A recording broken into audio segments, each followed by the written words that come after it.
Why? Why are you more concerned about the Warriors play-in tournament all of a sudden? Because we had a great conversation with Bob Fitzgerald, and very informative and conversational and fun as always. And then you asked him as a last question how Bob felt about their chances, and the way he answered it. Pretty good. I mean, if he's not feeling really good, then how can I, as a non-Warriors expert insider, how can I feel better than Bob? And Bob feels 50-50 at best. Bob sounded a little shaky with his confidence level. I don't know how you could feel being back, and they're starting to click on all cylinders. I thought he would feel better than, pretty good. Okay. Here's the thing, and this is what happens, I think, when we view things only through the lens of the team you follow. You can say, hey, they're playing pretty well. They're playing pretty well right now. Right. So are the Lakers. Okay? And, varying levels as to whether or not you want to apply that answer to the Kings, Suns, and Pelicans. The Kings are a little banged up. Suns are 6-4 in their last 10. Pelicans are 5-5, but they were dealing with some health issues too. Whatever. Like, even if the Warriors are playing well, understand that the likelihood is they end up in the 9-10 game. And if they do that, that means that in 1 week, you've got to beat not one, but two pretty good teams, one of them on the road, just in order to get out of this thing. So I'd argue if you end up in the 9-10 game at all and you feel, pretty good, that's pretty good. Pretty good. That's pretty good. That's better than you would have felt a week or two ago, no? Probably, but considering how well they've been playing and the fact that they found their 9-man rotation and everybody is healthy and this is all clicking and you got championship pedigree and the rest of it, I would have thought that Bob, who is never shy about his support, shall we say, for the Golden State Warriors. Sure.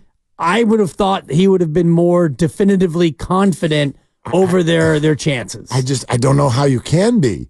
You can be playing so well, and you still have to acknowledge that what they're going to have to do next week is really hard. It's really hard. Potentially.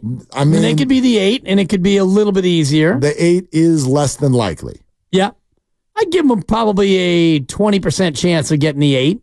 Yeah, they need help. I would give them a 75% chance or an 80% chance of getting the 9. Okay. And then a 20% chance of being the 10. But the 9 still means, let's play it out in our heads. The 9 means, okay, you got to beat the Lakers at Chase Center. That's no gimme. Right. And even if you do it, then you hop on a plane or a bus and head to either Sacramento, Phoenix, or New Orleans. That's not easy.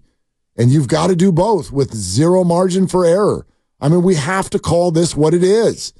Like, we're all sitting here going, the Warriors can go on a run, and it is at minimum 50-50 shot that they don't play basketball after next week.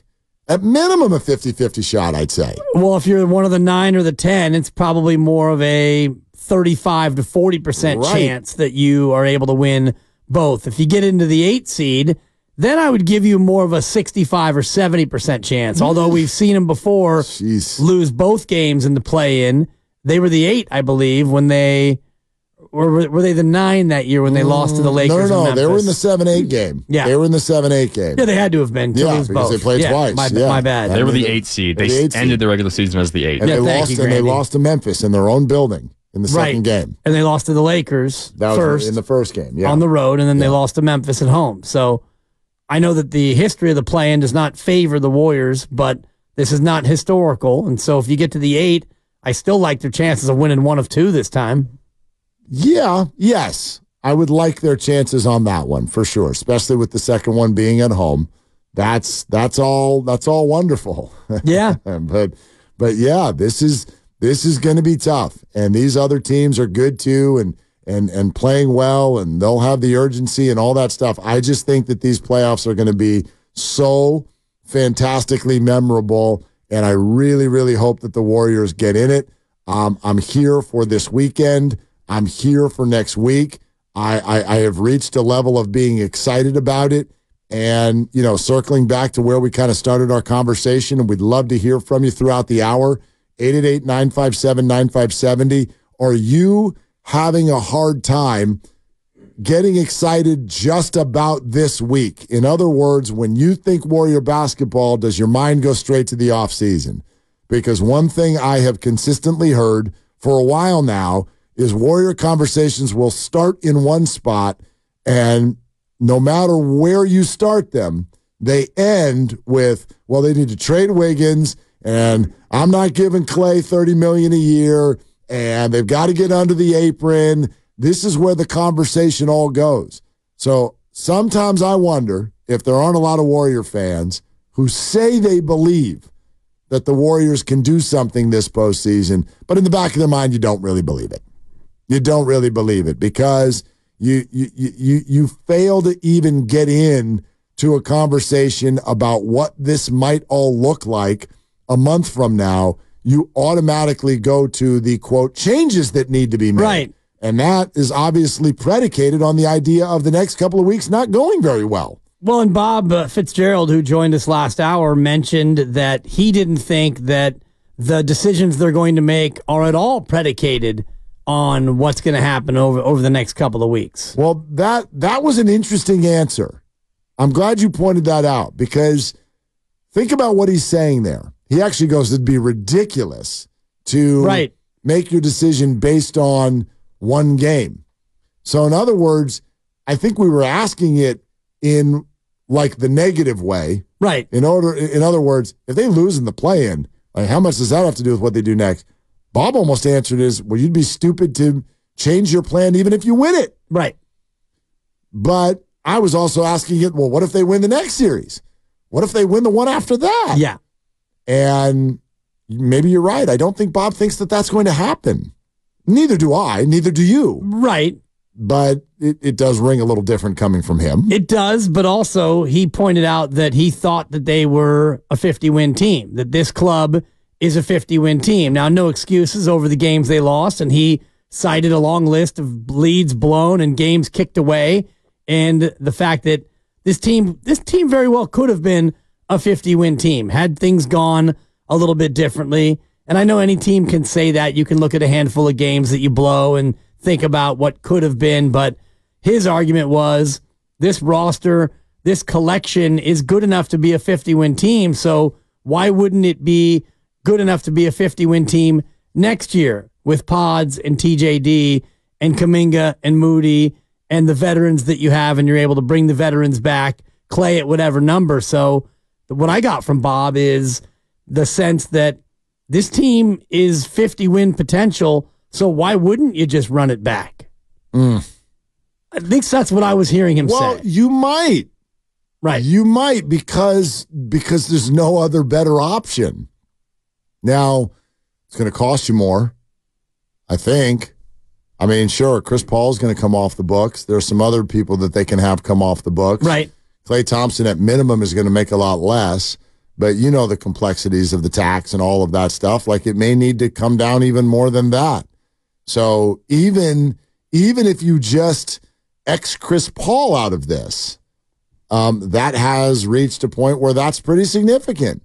I mean, Steve yesterday pointed out to us when we asked him the difference between the beginning and the end of the year, he went on and on about the young guys. But did you hear what he said toward the end? Just the overall growth of the team. You know, guys like Jonathan, Brandon, Trace, young guys, Moses. These guys, young guys who have progressed and become really important players for us in terms of winning and losing. That's been huge. And then I just think the vets have helped foster that environment. They've mentored these young guys really well. Having Chris Paul, to me, is such a huge advantage for our group. The non-Steph minutes, I've never been more comfortable with him than I am this year because of Chris. So, getting him back from injury, but also having him mentoring the younger group. It's a really, really good group of guys and a well-balanced roster. So we're healthy, and knock on wood, hopefully we'll stay that way. I've never felt better about the non-Steph minutes than I do right now. So even if you're the whole run it back family, but minus Chris Paul, well, then you're not as good. You're not as good. Like, do you go right back to, well, what the hell do we do when Steph's not on the floor? In theory, you might. And we've watched that before, and it doesn't work. It's not good enough. No, and I wonder, and I don't want to get too far into the offseason, but hearing Steve talk about the import of Chris Paul, is there a way to keep Chris Paul and have him play for less? And because if you look at what he's done, he broke his hand and he was out for a handful of games. He came back February 27th. He hasn't missed a game, Mark, since he came back from that injury. 23 games he's played, mostly off the bench, darn near 25 minutes a night, and he's averaging almost 10 points and 6 assists. And his usual 1.5 turnovers a game. He's shooting it well. His 3 balls at 40%, which is much better than earlier in the year. He has been a fantastic backup point guard over the course of the last month and a half since he's come back. So the $30 million for Chris next year is non-guaranteed. Right. But it's not a player option or a team option. It's just non-guaranteed, which means I guess in theory you could ask Chris, like you could say, okay, we're not picking up the option, but then re-sign him for way less. That would be the thinking. Yeah. I think that's within the rules. Yeah. Right? Well, you would decline the option and you would ostensibly cut him and he would become a free agent. And I can't see why they wouldn't be able to just bring him back. This is not during the season where he'd have to clear waivers. I think that he would be eligible to come back. Yeah, I was going to say, it's not necessarily an option. It's by a certain date, the contract becomes fully guaranteed. So they June 28th. They could decide to cut him before then. They would owe him nothing. Yeah, June 28th. Right. And then they could have him back. Correct. They could have him back for the veteran minimum. Well, and if you look at Chris Paul, Chris Paul's situation, he's going to play next year, even though he's playing well enough to where why would you stop?